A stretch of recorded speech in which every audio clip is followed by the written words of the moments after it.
Today we're talking about continuity in behavior. So the date of the lesson hopefully is 8/28, but who knows? Put whatever the date actually is when you watch this, or when the day it belongs on. Okay, continuity. It's a form of the word continuous. Okay, so a graph is said to be continuous if there are no breaks or holes in the graph. Or if you can start on one end of the graph and draw the whole thing without having to pick up your pencil, there you go. So this graph here, you can draw, I'm not having to pick this up, and that makes it continuous. There's also no breaks or holes. If there are breaks or holes in the graph, then it is considered to be discontinuous. Hence the terms continuity and discontinuity. So there are different types of discontinuity. And actually, Mr. Ackerman, the calculus teacher, just popped his head in my room this morning and said, discontinuities. Y'all do that in pre-cal, right? Yep, we sure do, because it's important. Okay, so we have three types. We have infinite, we have jump, and we have removable, which can also be called point discontinuity. Okay? So your infinite discontinuity doesn't mean it's infinitely discontinuous because, I don't know what that would exactly mean anyway, but on this graph here, we have two asymptotes. We have one here, and we have one here. Okay, so this and this, these are asymptotes. Asymptotes, right? So if your graph, now the vertical asymptote is the one that matters. The horizontal asymptote, it doesn't matter. I could have a horizontal asymptote and still be continuous. But this vertical asymptote is what breaks up my continuity. Ignore that. It's not time for you to go anywhere. So I have drawing my graph, and then that vertical asymptote becomes a problem. And yes, I'm jumping over the asymptote, but it's not jump discontinuity. Because there's an asymptote, it's infinite discontinuity. Jump discontinuity comes from, or is a lot of times a piecewise function. So I'm drawing. I have a hole there, but I also have to jump to my next piece, right? So I have this vertical space here, different than jumping here. So you can talk about all these as a jump, but this is no asymptote, and I'm literally jumping to a completely different piece, right? There's your jump discontinuity. Then your removable is just what it sounds like. There's literally just a hole in your graph. Again, don't think about it as I'm going from left to right, and then, I have to jump over the hole. No, you just have one point that's been just taken out of your graph, okay? So infinite, jump, and removable. So infinite says when f of x increases or decreases infinitely, so I'm decreasing infinitely or increasing infinitely, that's where your infinite comes from. It's not infinitely discontinuous. It doesn't have infinite discontinuity. As x approaches, x equals a from the left or the right, okay? It does, out here, that doesn't have anything to do with it. It has to do with the middle. Okay, so then when f of x jumps from one point to another at x equals a. So here, it's jumping from here to here. When f of x is continuous everywhere else except for a hole. So a hole gives you the removable or the point. Okay?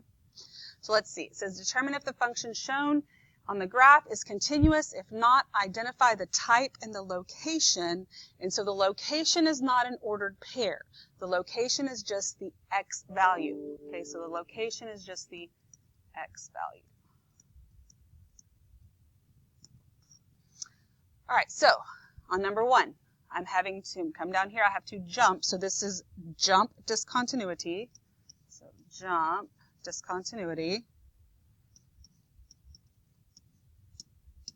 And that is at 1, 2, 3, 4, 5. X equals -5. It's not at a point. I don't know which point I'd put anyway. So this one, I can start here and keep going. So this is continuous. So then this one, I'm coming here. I increase infinitely. Then I'm increasing here. So my asymptote will go here. I also have a slant asymptote here, but that one doesn't matter. But this one here, which would make it infinite discontinuity, and that would be at x equals 1. So why don't you pause and try and do the next 3. This one, I'm going to come through here. Oh, there's a point of inflection. Has nothing to do with the continuity, but that is a point of inflection, by the way. And this is a continuous graph.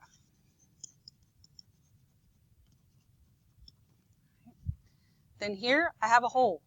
Okay, so it's not, I don't put hole. It is point or removable discontinuity. We can call it point discontinuity. I don't care if you call it point or removable, but you need to know them both because who knows what might pop up. And then that hole is at -3. So x equals -3. Then here, I've got more than one type of discontinuity going on here because I do have an asymptote here and here, even though the horizontal doesn't matter. So I have infinite discontinuity at x equals 2.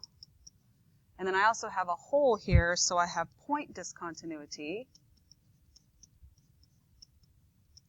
at x equals 4. There you go. All right, so now we're going to talk about end behavior. We're going to talk about end behavior a lot this year. And guess what the key word here is in end behavior? It's end. We don't care about the middle right now. We'll talk about what's going on in the middle. It's important, but when we're talking end behavior, that means basically I can ignore all the rest of the function. I'm literally just looking at what's happening on the ends. Okay? So for this graph right here, don't really care what's going on here. I'm looking at the ends. Ignore that. Still not time for you to go anywhere. So as x moves towards positive infinity and negative infinity. So usually, this is the only time we talk about going to the left. We're always thinking about moving from left to right on the x-axis when we discuss things, except for end behavior. Okay, so it says, describe the end behavior of the graph at the right. So, as x goes towards positive infinity, f of x, or y, is going towards negative infinity. And then as x approaches negative infinity, y is approaching positive infinity. Okay, so it's that easy. As x approaches infinity, as x approaches negative infinity. Okay, so let's look at this one. Remember, end behavior. So here, as x approaches infinity, f of x approaches infinity. As x approaches negative infinity, f of x approaches infinity.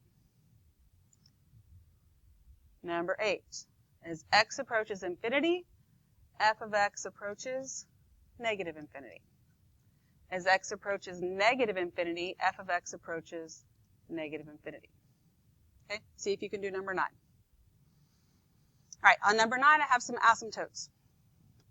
I have one here, and I have one here. The only one that really matters right now and would affect anything for this would be my vertical one, okay? But this is middle behavior. I don't care about middle behavior right now. We're talking end behavior. So what's going on here and here, don't care at all, okay? This is as x approaches infinity, f of x approaches infinity.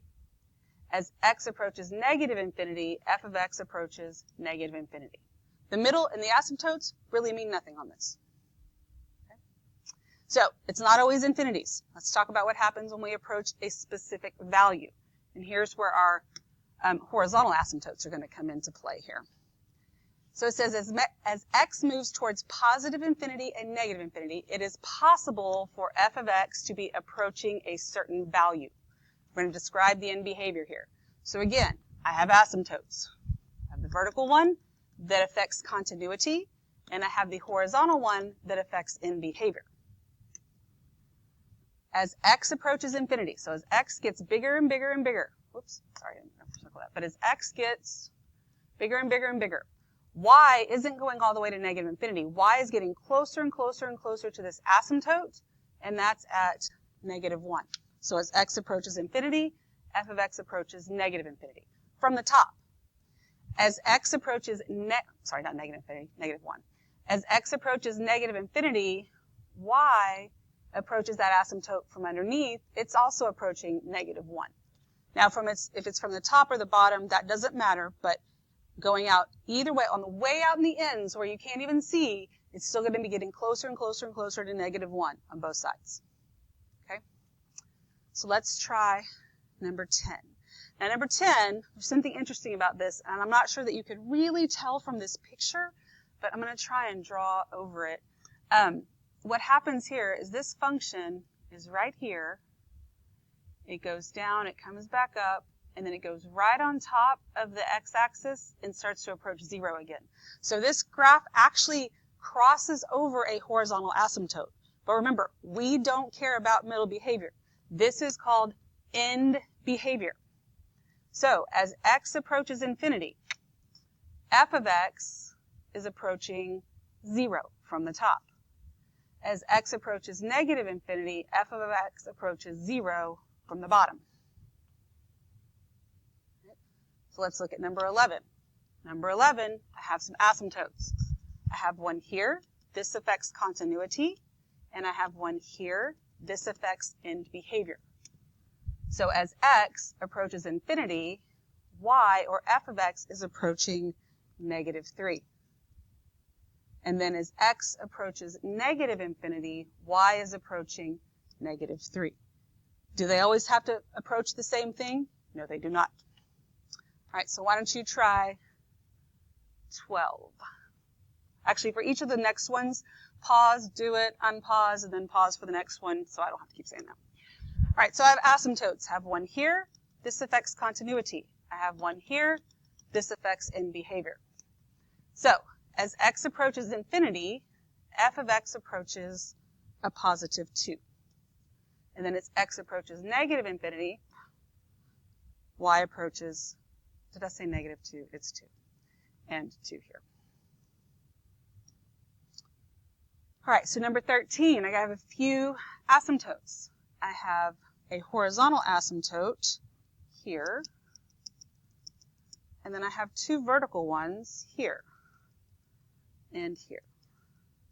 So these two parts of the graph here approach infinity, but I don't care. Why? Because this is end behavior. The stuff in the middle, completely irrelevant right now. So when I look at x, when x approaches infinity, this has nothing to do with our x approaching infinity. As x approaches infinity, my f of x is approaching negative 2. And as x approaches negative infinity, my f of x is approaching negative 2. Okay, so maybe you can't really even tell what's going on here. But guess what? It's middle behavior, so right now you don't even care. The horizontal asymptote is what matters. As x approaches infinity, f of x approaches 0, and as x approaches negative infinity, f of x approaches 0. 15, I've got asymptote here. I do not have one here. So as x approaches infinity, f of x is approaching this asymptote at negative 5. And as x approaches negative infinity, f of x is approaching infinity. See, they don't always have to match. There's your end behavior. End behavior. Don't let the middle stuff confuse you.